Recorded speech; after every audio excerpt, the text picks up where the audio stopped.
बिस्मिल्लाहिर्रहमानिर्रहीम। अस्सलाम वालेकुम। आप देख रहे हैं टीवी टुडे और मैं हूं असद सुबहानी और मैं हूं हीरा जावेद। हेडलाइंस आप जान चुके हैं। बुलेटिन का आगाज करें और सबसे पहले आपको अहम खबर दें। लाहौर की बड़ी मोबाइल मार्केट हफीज सेंटर में आग लग गई है।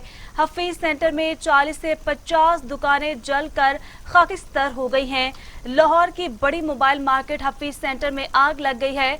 दूसरे मंजिल की 4 दुकानों को आग ने अपनी लपेट में ले लिया है और देखते ही देखते 40 से 50 दुकानें जल गई हैं। करोड़ों रुपए का नुकसान। धुआं ज्यादा होने के बायस इमदादी कार्रवाइयों में मुश्किलात का सामना है। रेस्क्यू के 56 एहलकार आग पर काबू पाने में मसरूफ हैं। अफसोसनाक खबर है, लाहौर से आपको आगाह कर रहे हैं कि हफीज सेंटर में आग लग गई है। लाहौर की बड़ी मोबाइल मार्केट हफीज सेंटर में आग लग गई है। दूसरी मंजिल की 4 दुकानों को आग ने अपनी लपेट में ले लिया है और देखते ही देखते 40 से 50 दुकानें जल गई हैं। करोड़ों रुपए का नुकसान हो चुका है। धुआं ज्यादा होने के बायस इमदादी कार्रवाइयों में मुश्किलात का सामना है। रेस्क्यू के 56 एहलकार आग पर काबू पाने में मसरूफ हैं।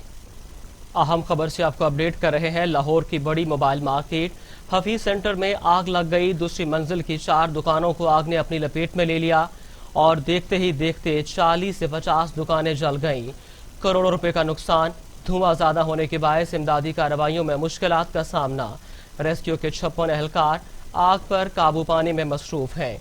आपको बता रहे हैं कि लाहौर की सबसे बड़ी मोबाइल मार्केट हफीज सेंटर में आग लग गई। दूसरी मंजिल की 4 दुकानों को आग ने अपनी लपेट में ले लिया और देखते ही देखते 40 से 50 दुकानें जल गईं। करोड़ों रुपए का नुकसान। धुआं ज्यादा होने के बायस इमदादी कार्रवाइयों में मुश्किलात का सामना। रेस्क्यू के 56 एहलकार आग पर काबू पाने में मसरूफ हैं। आपको बता रहे हैं कि लाहौर की सबसे बड़ी मार्केट हफीज सेंटर में आग लग गई। लाहौर की बड़ी मोबाइल मार्केट हफीज सेंटर में आग लग गई है।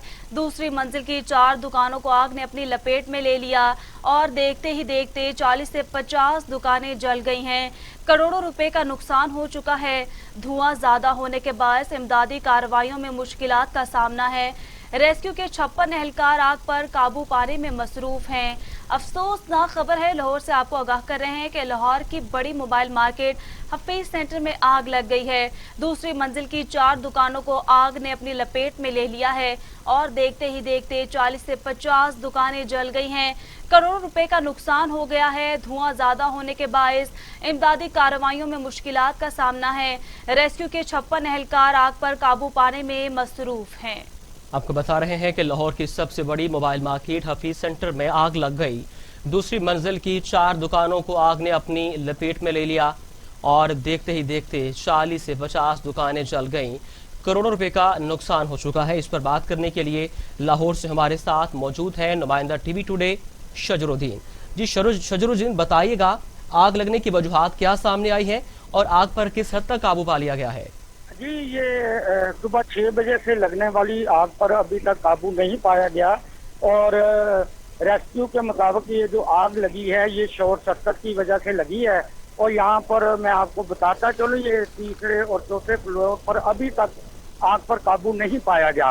और जो रेस्क्यू है वहाँ जो लाहौर के मुख्तलिफ इलाके हैं, गुलबर्ग है, इचरा है, वहाँ के ट्यूबवेलों से जैसे ही पानी खत्म होता है तो वो आग बुझाने के लिए इन मुख्तलिफ इलाकों से पानी लेकर आ रहे हैं।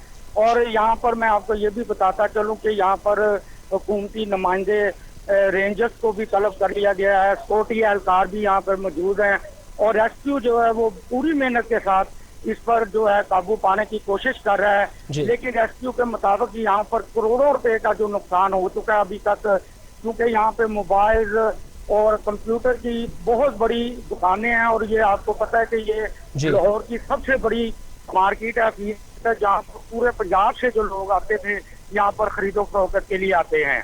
जी शजरुद्दीन, ये बताइएगा क्या किसी किस्म के जानी नुकसान के इत्तलात तो नहीं है? नहीं, अभी तक तो जानी नुकसान की इत्तला नहीं है। लोगों को सेव किया जा रहा है क्योंकि चौथी मंजिल पर इनके रहने के मतलब लोगों के वो बनाए हुए हैं कमरे पे रेंट पे जो दिए हुए हैं मार्केट वालों ने, और इनके गोदाम भी ऊपर चौथी मंजिल पर हैं।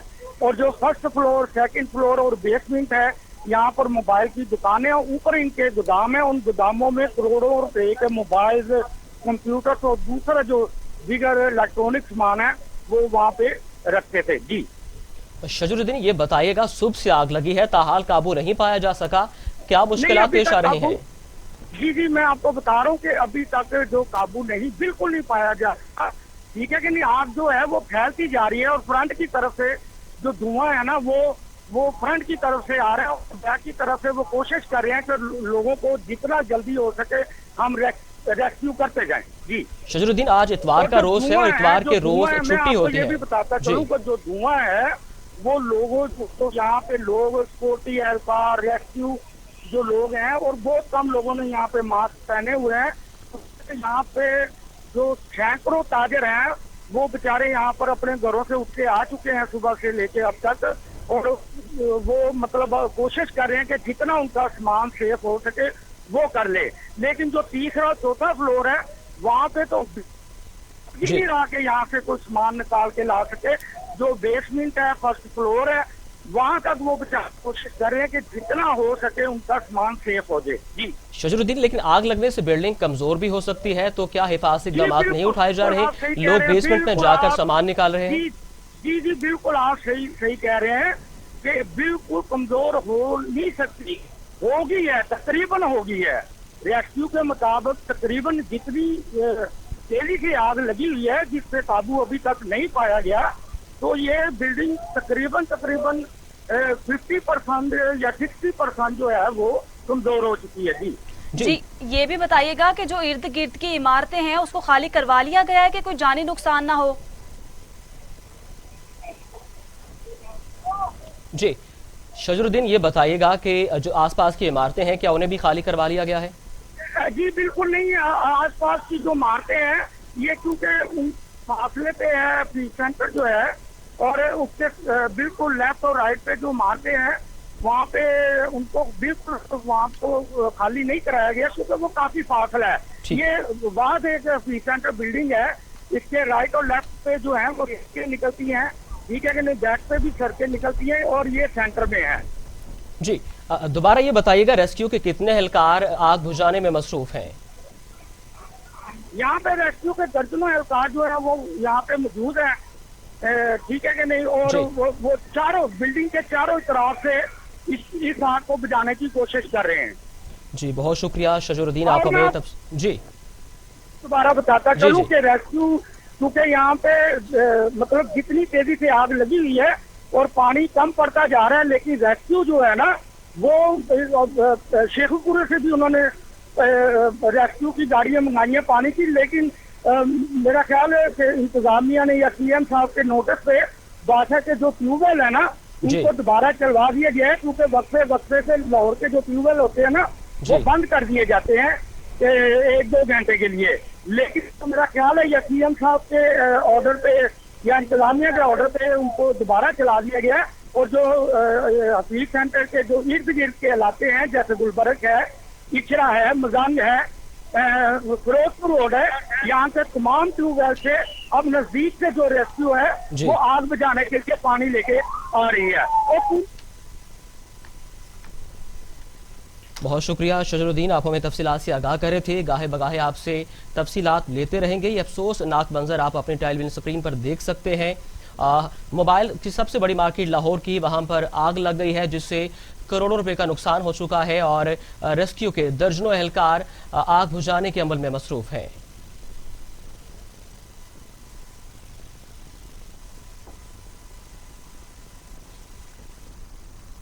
हफीज सेंटर की पहली मंजिल और बेसमेंट में दुकानों के ताजरों ने आग की परवाह किए बगैर सामान बाहर निकालना शुरू कर दिया। आग के बायस इमारत कमजोर होने का खदशा है, जिसके पेश नजर ताजर जान की परवाह किए बगैर सामान निकालने में मसरूफ है। आपको बताएं कि आज सुबह से लाहौर की सबसे बड़ी मोबाइल मार्केट हफीज सेंटर में आग लगी है, जिसके बाद हफीज सेंटर की पहली मंजिल और बेसमेंट में दुकानें के ताजरों ने आग की परवाह किए बगैर सामान बाहर निकालना शुरू कर दिया। आग के बायस इमारत कमजोर होने का खदशा है, जिसके पेश नजर ताजर जान की परवाह किए बगैर अपना सामान बाहर निकाल रहे हैं। आपको बताएं कि पहली मंजिल और बेसमेंट में दुकानों की ताजरों ने आग की परवाह किए बगैर सामान बाहर निकालना शुरू कर दिया है। अपडेट कर रहे हैं आपको, हफीज सेंटर की पहली मंजिल और बेसमेंट में दुकानों के ताजरों ने आग की परवाह किए बगैर सामान बाहर निकालना शुरू कर दिया है।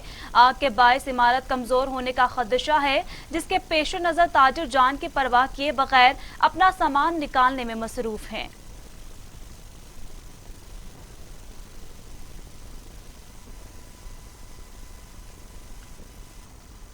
हफीज सेंटर में आतिशज़दगी, वजीर आला उस्मान बुज़दार ने इंतजामिया से वाक़े की रिपोर्ट तलब कर ली। फंसे हुए अफराद को बाहिफाजत निकालना पहली तरजीह है। इंतजामिया और रेस्क्यू आग पर काबू पाने के लिए जरूरी इकदाम उठाए। अपडेट कर रहे हैं आपको, हफीज सेंटर में आतिशज़दगी, वजीर आला उस्मान बुज़दार ने इंतजामिया से वाक़े की रिपोर्ट तलब कर ली है। फंसे हुए अफराद को बाहिफाजत निकालना पहली तरजीह है। इंतजामिया और रेस्क्यू आग पर काबू पाने में मसरूफ अमल है। आपको बताएं कि हफीज सेंटर में आतिशज़दगी का वाक़या पेश आया है। वज़ीर आला उस्मान बुज़दार ने इंतजामिया से वाक़े की रिपोर्ट तलब कर ली है। फंसे हुए अफराद को बाहिफाजत निकालना पहली तरजीह है।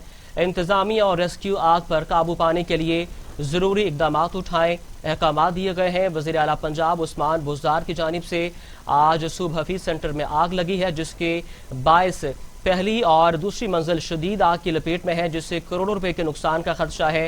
रेस्क्यू की टीमें मौका पर मौजूद हैं और आग पर काबू पाने में मसरूफ हैं, जबकि वज़ीर आला उस्मान बुज़दार की जानिब से भी वाक़े की रिपोर्ट तलब कर ली गई है। फंसे हुए अफराद को बाहिफाजत निकालना पहली तरजीह है। इंतजामिया और रेस्क्यू आग पर काबू पाने के लिए जरूरी इकदाम उठाएं।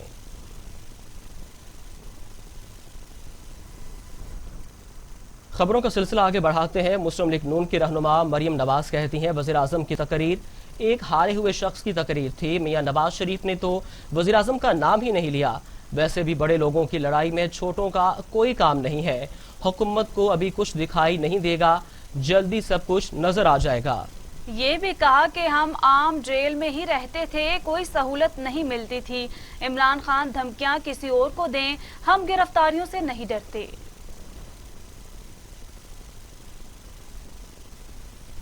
हारे हुए शख्स की तकरीर थी वो, जिसको बहुत गुस्सा था, लेकिन मियाँ साहब ने तो उनको अड्रेस किया ही नहीं। मियाँ साहब ने कहा था कि ये आपका खेल नहीं, आप इसमें से बाहर रहें। ये बड़ों की लड़ाई में छोटों का कोई काम नहीं। हुकूमत को कुछ भी नहीं दिखाई दे रहा। इंशाअल्लाह ताला हुकूमत को थोड़े दिनों में सब नज़र आ जाएगा। पहले भी आम जेलों में ट्रीट किया गया था। अगर कोई ये समझता है कि जेल में कोई सहूलियात थी तो वो गलत समझता है। ये जो धमकियाँ हैं ना, ये किसी और को दें। 2 दफ़ा गिरफ्तार हो के 4-4, 5-5, 6-6 महीने जेल काट आए हैं। अब गिरफ्तारी से किसका खौफ? जो खौफ था वो भी स्टार्टिंग में ना पानी, वो भी इसी वजह से हुआ। ऑपोजिशन इत्तेहाद का दूसरा पावर शो आज बागे जुनाह कराची में होगा। पीपल्स पार्टी की मेजबानी में जलसे की तैयारियां मुकम्मल कर ली गई हैं, कुर्सियां लग गई हैं। मरियम नवाज भी लाहौर से जलसे में शिरकत के लिए कराची रवाना हो चुकी हैं। मौलाना फजल रहमान भी कराची में मौजूद हैं। अपडेट कर रहे हैं आपको, ऑपोजिशन इत्तेहाद का दूसरा पावर शो आज बागे जुनाह कराची में होगा। पीपल्स पार्टी की मेजबानी में जलसे की तैयारियां, कुर्सियां लग गई। मरियम नवाज भी लाहौर से जलसे में शिरकत के लिए कराची रवाना हो गई हैं। मौलाना फजल रहमान भी कराची में मौजूद हैं।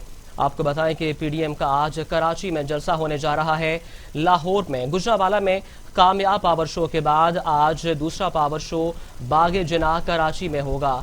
पीपल्स पार्टी की मेजबानी में जलसे की तैयारियां मुकम्मल कर ली गई हैं, कुर्सियां भी लग गई। मरियम नवाज भी लाहौर से शिरकत के लिए कराची रवाना हो चुकी हैं। मौलाना फजल रहमान भी कराची में मौजूद हैं।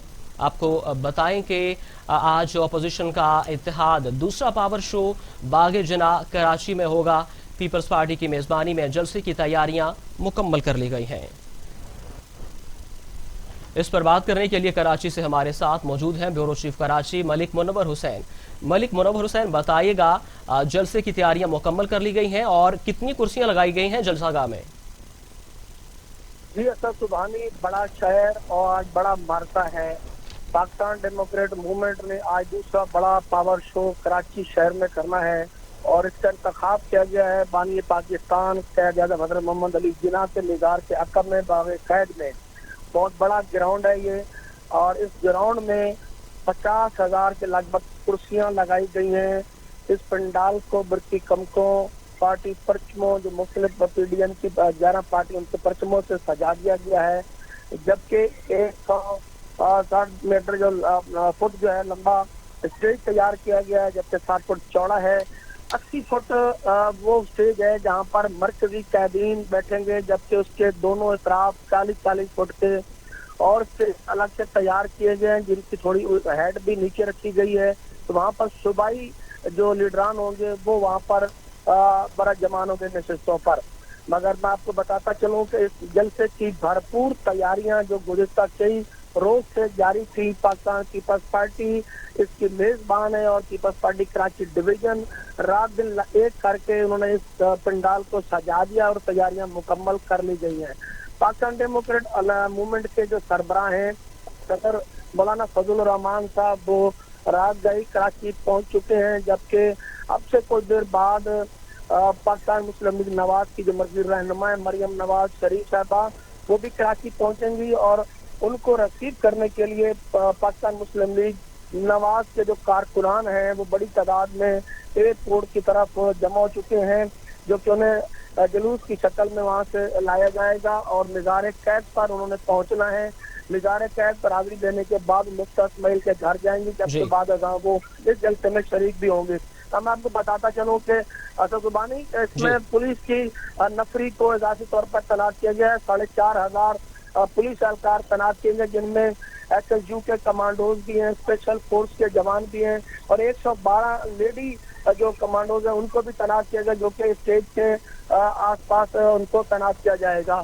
तो ये भरपूर तैयारियां हैं। पूरा शहर कराची जो है वो मुख्तलिफ पार्टियां जो हैं जो पुलिस रखती है उनकी पार्टी परचमों से जो है वो सजा दिया गया। मुख्तलिफ शराहों पर पोर्ट्रेट और पार्टी परचम लहरा रहे हैं। भरपूर तैयारियां की गई हैं। भरपूर तैयारियां की गई हैं। मलिक मुनव्वर ये बताइएगा, गुजरांवाला का जलसा कामयाब रहा, अगरचे ओपोजिशन को यहाँ पे कुछ रुकावटों का सामना करना पड़ा, लेकिन कराची में चूंकि वहाँ पे सिंध हुकूमत है, वहाँ पे हालात साजगार हैं, तो आप क्या समझते हैं 50,000 कुर्सियां लगाई गई हैं, क्या पीपल्स पार्टी जलसा गाह को भरने में कामयाब हो जाएगी?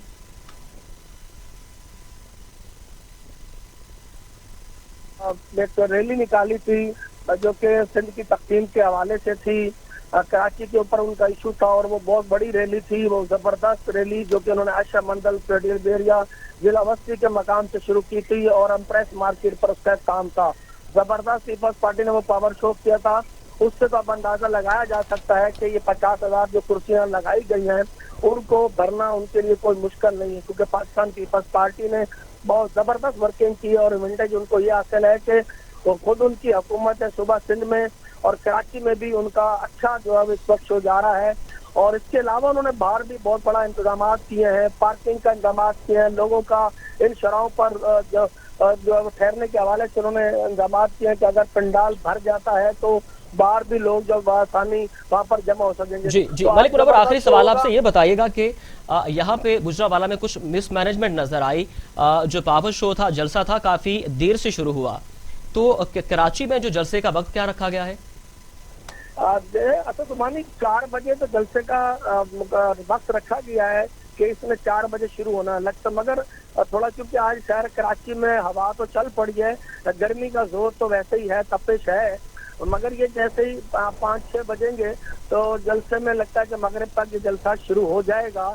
मगर अब तो मैं साथ साथ ये बताता चलूं कि आपने फुटेज में देखा होगा कि अभी से ही पीपल्स पार्टी के कारकुनान इस पंडाल की तरफ जो है वो रमा दमा हो चुके हैं, मुख्तलिफ टोलियों की शक्लों में अभी से इस वक्त से जो है वो उनकी आमद का सिलसिला शुरू हो चुका है। तो इस बात से तो अंदाजा लगाया जा सकता है कि पीपल्स पार्टी ने अपने कारकुनान को काफी मोटिवेट किया है, उनको तैयार किया है और अभी से ही वो वहाँ पर जमा होना शुरू हो रहे हैं।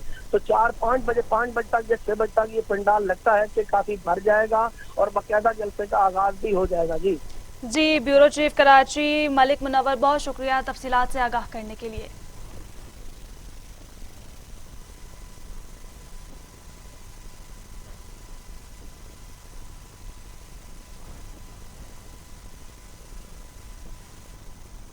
Chairman peoples party Bilawal Bhutto Zardari का होने वाले जलसे के सिलसिले में बागे जिना का दौरा साबिक वज़ीर आज़म यूसुफ रजा गिलानी और राजा परवेज अशरफ वज़ीर आला सिंध भी हमरा थे। मीडिया से बातचीत में कहा कि पाकिस्तान में कोई इदारा आज़ाद नहीं है, हम इदारों को कमज़ोर नहीं करना चाहते। आपको बताएं कि पीपल्स पार्टी के चेयरमैन बिलावल भुट्टो जरदारी ने जलसे के सिलसिले में बागे जना का दौरा किया। Chairman peoples party Bilawal Bhutto Zardari का होने वाले जलसे के सिलसिले में बागे जना का दौरा साबिक वज़ीर आज़म यूसुफ रज़ा गिलानी और राजा परवेज अशरफ, वज़ीर आला सिंध मुराद अली शाह भी हमरा होंगे। मीडिया से बातचीत कहा, पाकिस्तान में कोई इदारा आज़ाद नहीं है, हम इदारों को कमज़ोर नहीं करना चाहते। अपडेट कर रहे हैं आपको अहम खबर से मुतल्लिक। Chairman peoples party Bilawal Bhutto Zardari का होने वाले जलसे के सिलसिले में बागे जना का दौरा साबिक वज़ीर आज़म यूसुफ रज़ा गिलानी और राजा परवेज अशरफ, वज़ीर आला सिंध मुराद अली शाह भी हमरा हैं।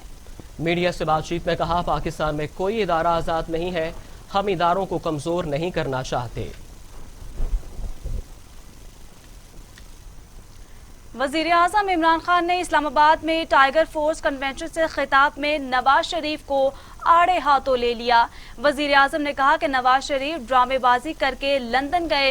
नवाज शरीफ ने ऐसा ड्रामा किया कि शीरी मज़ारी भी अपने आंसू पर काबू ना रख सकी। मजबूरी तौर पर हमने नवाज शरीफ को बैरून मुल्क जाने की इजाज़त दी। नवाज शरीफ बैरून मुल्क बैठकर पाक फौज पर तनकीद कर रहा है। पाक फौज मुल्क व कौम के दिफा के लिए कुर्बानियां देती है। नवाज शरीफ वापस आए, उनको आम आदमी की जेल में डालूंगा, अब उनसे कोई रियायत नहीं होगी। बनाने वाले जो शुगर मिल्स हैं वो थोड़े से लोग हैं और ज्यादातर वो सबसे ताकतवर लोग हैं। दोनों शरीफ खानदान की भी शुगर मिल्स हैं और जरदारी की भी शुगर मिल्स हैं। इसका मतलब ये अब तक शुगर मिल्स को किसी ने नहीं पूछा था, जो भी वो कीमत देते थे वो चाहते थे, जो कीमत का वो फैसला करते थे वो कीमत आ जाती थी। पहली दफा एक बड़ी डिटेल तफसील में इंक्वायरी हुई है, हमें सब चीजें पता चल गई हैं और इंशाल्लाह ये भी मैं आज अपनी कौम के सामने कहता हूं कि जो अब हम प्लान लेके आ रहे हैं, आगे आपको इस तरह महंगी चीनी नहीं मिलेगी। सर्कस के ऊपर बात करूंगा, बड़ा एंजॉय करेंगे, ये मेरा वादा आपसे। अच्छा, अब तो ये मैंने सब पेशन गोई की थी कि जब चोरों की चोरी के ऊपर हाथ पड़ेगा तो ये जब तक नूरा कुश्ती खेल रहे थे सब इकट्ठे हो जाएंगे और वो आपने रात खुद ही देख लिया, अल्लाह अल्लाह कैसा इकट्ठे थे, पहले भी कंटेनर में इकट्ठे हो गए थे। इंसान जब तक जिंदगी में स्ट्रगल नहीं करता वो लीडर तो बन ही नहीं सकता। उन दो बच्चों ने आज तक जिंदगी में 1 घंटा हलाल का काम नहीं किया, वो आज जाके लेक्चर दे रहे हैं। दोनों 1 घंटा उन दोनों ने पैसे बनाने के लिए हलाल का काम नहीं किया। पले किसके ऊपर हैं? अपने दोनों बापों की हराम की कमाई के ऊपर पले हुए हैं। 11 की टीम होती है, 12वें को 12th मैन कहते हैं। जो 12th मैन है उसके ऊपर मैं क्या बात करूं। अब मैंने जो असल बात करनी है वो जो लंदन में आज बैठ के जो कल गुफ्तगू की, मैं उसके ऊपर बात करना चाहता हूं। शीरीन मज़ारी की आंखों में आंसू आना मुश्किल है, बड़ा मुश्किल काम है, लेकिन वो देखे वो मेरी भी आंखों में आंसू आ जाते अगर मैं इसको अच्छी तरह जानता ना। अच्छा, अब एक मिनट, अब जरा वो दूसरा भाई साहब को जरा दिखा दे। ये लंदन में जरा भाई साहब की आप सुन रहे हैं, ये एक्टिंग जब हो रही थी, शीरीन मज़ारी रोना शुरू हो गई तो हमने इसको वापस ही बाहर ही जाने देना था। खबरें और भी हैं, शामिल करेंगे एक ब्रेक के बाद। हमारे साथ रहिए। ये उमंग, ये जज्बे,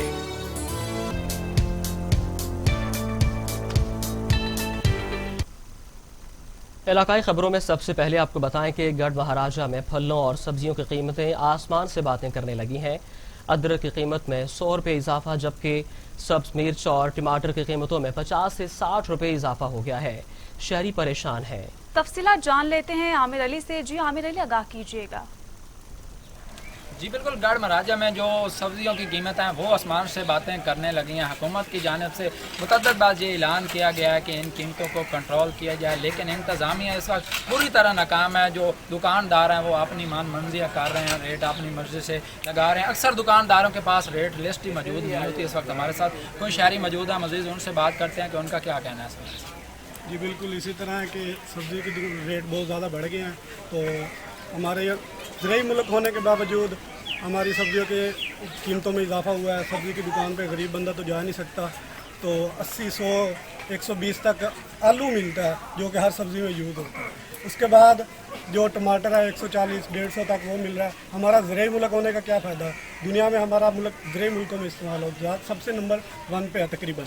तो इसके बावजूद भी हम इतनी महंगी महंगी सब्जियां लें तो गरीब आवाम किधर जाए? तो हुकूमत से अपील है कि जल्द अज जल्द सब्जियों की कीमत में कमी की जाए ताकि गरीब से गरीब गुजर बसर कर सके। जैसा कि आपने शहरी की गुफ्तगू सुनी, इनका यही कहना है कि आवाम की पहुंच से अब सब्जियां दूर होती जा रही हैं। गोश्त तो आवाम की पहुंच से पहले भी दूर था, अब गरीब आदमी के लिए। हासिलपुर में महकमा जंगलात के मुलाजमीन ने दरख्त काट कर बेचना शुरू कर दिए हैं। इस हवाले से मजीद बता रहे हैं वसीम बुखारी। जी वसीम, आगाह कीजिएगा। Government girls high school number 1 Chakwal में all Pakistan private school colleges association के ज़ेर एहतमाम डेंगू आगाही सेमिनार का इनेकाद किया गया। सेमिनार से all Pakistan private school colleges association के secretary general Mohammad Ashraf Haraj, divisional सदर Rawalpindi Irfan Muzaffar Kiyani, CEO education authority Chakwal Iftikhar Ahmed Virk ने खिताब किया। All Pakistan private school colleges association Punjab के सदर ने अपने खिताब में कहा कि ऑल पाकिस्तान जी बिल्कुल, मैं इसको तहसील हासिलपुर नहर फोड़वा पर मौजूद हूँ। यहाँ पर महकमा जंगलात की मिली भगत से दरख्तों की कटाई का सिलसिला जो है वह बदस्तूर जारी है। हमारे साथ शहरी मौजूद है, आइए उनसे बात करते हैं इस हवाले से वो क्या कहते हैं। जी आप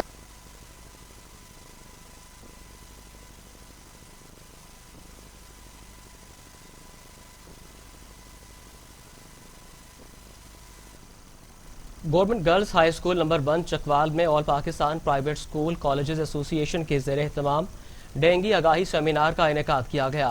मज़ीद जानते हैं रफाकत महमूद की इस रिपोर्ट में। Government girls high school number 1 Chakwal में all Pakistan private school colleges association के ज़ेर एहतमाम डेंगू आगाही सेमिनार का इनेकाद किया गया।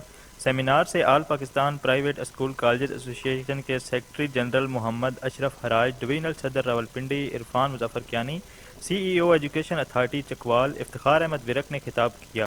All Pakistan private school colleges association Punjab के सदर ने अपने खिताब में कहा कि all Pakistan private school colleges association मुल्क भर में डेंगू और कोरोना से बचाव के लिए दिल्ली इंतजामिया से मिलकर मुहिम चला रही है। चकवाल में वाक और सेमिनार इस सिलसिले की कड़ी हैं। इस मौके पर प्राइवेट और सरकारी स्कूल्स के प्रिंसिपल्स और फोकल पर्सन भी शरीक हुए। डिप्टी कमिश्नर चकवाल ने खिताब के दौरान अपने ख्यालात का इज़हार करते हुए कहा कि डेंगू और कोरोना से बचाव का पैगाम तालीमी इदारों के जरिए पहुँचाया जा रहा है।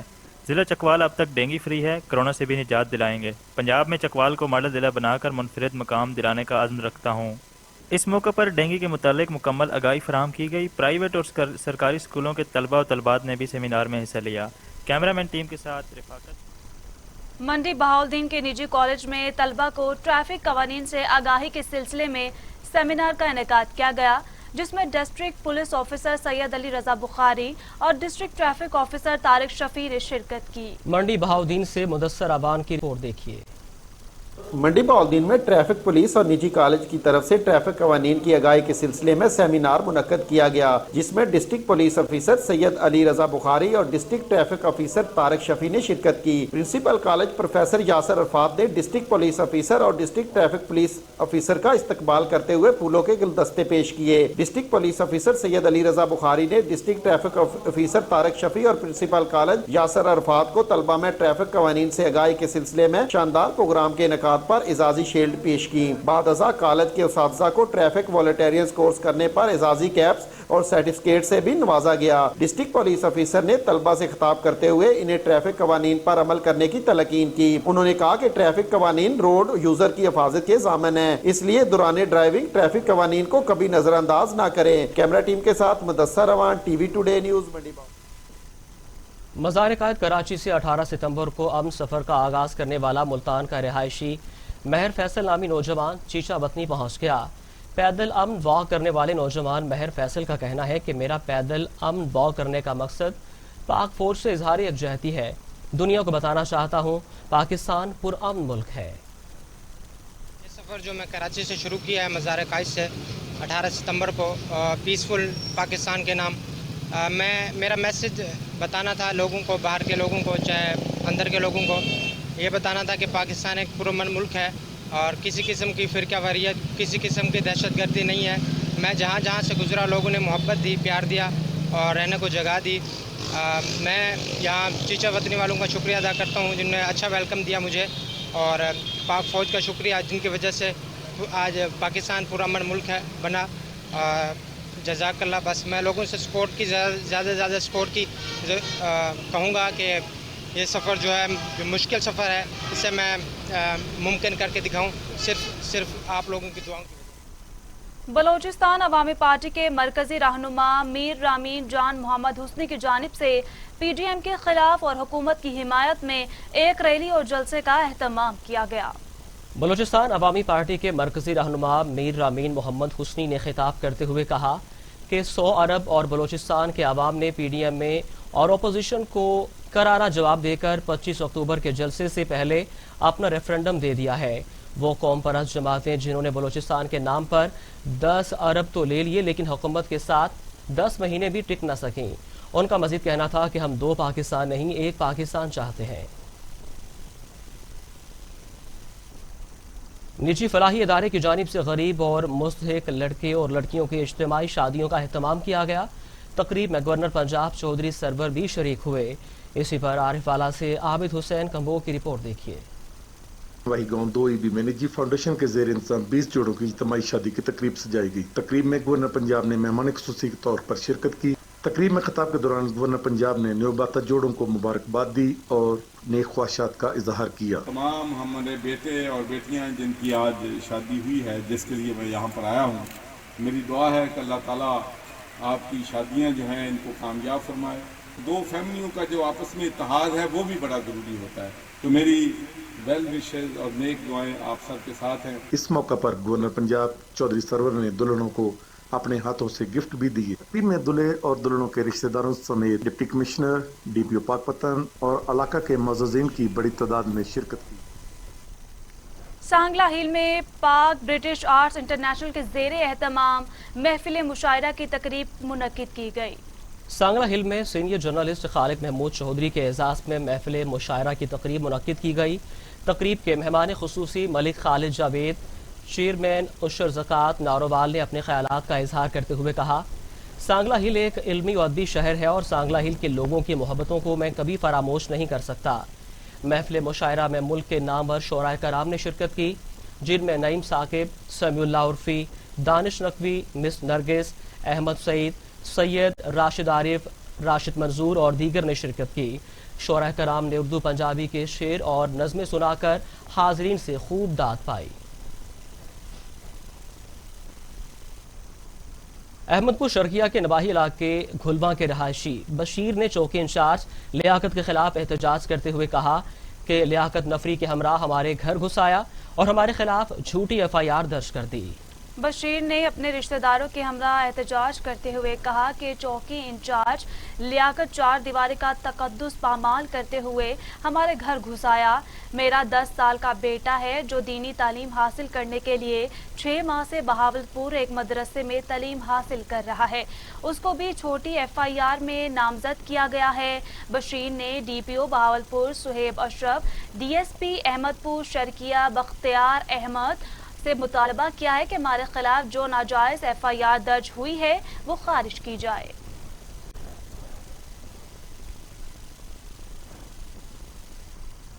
तहसील हेडक्वार्टर अस्पताल पत्तों की इंतजामिया की नाअहली खुलकर सामने आ गई है।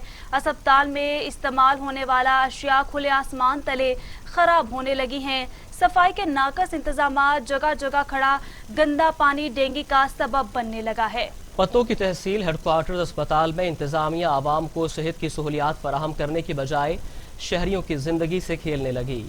इमरजेंसी वार्ड के सामने और गायनी वार्ड के सामने पानी वाले नल के आसपास खड़े पानी से डेंगू मच्छर पैदा करने का सबब बनने लगा, जबकि अस्पताल में इस्तेमाल होने वाली नई अशिया, व्हील चेयर, स्ट्रेचर्स वगैरह खुले आसमान तले खराब होने लगे।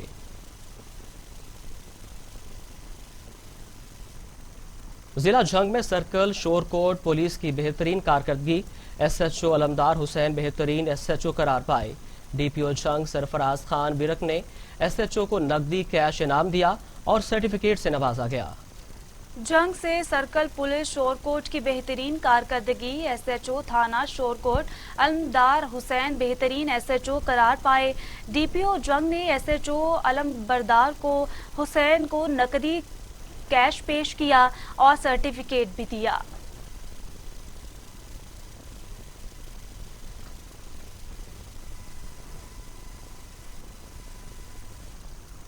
लियाकतपुर का रिहायशी आलाबाद का रिहायशी मुख्तियार अहमद कुव्वत बिनाई से महरूम होने के बावजूद 18 साल से अखबार फरोशी करके अपने घर वालों का पेट पाल रहा है, लेकिन तब्दीली सरकार की तमाम इमदादी स्कीमों से महरूम है।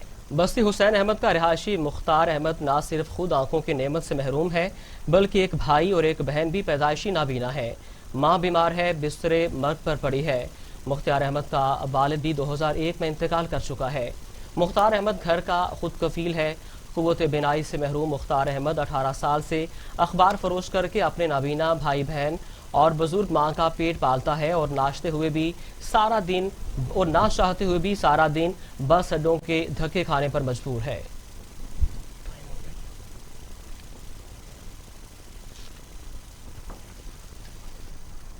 न्यूज स्टूडियो से फिल वक्त इतना ही। मज़ीद खबरों और अपडेट्स के लिए देखते रहिए टीवी टुडे, खबर सबसे पहले।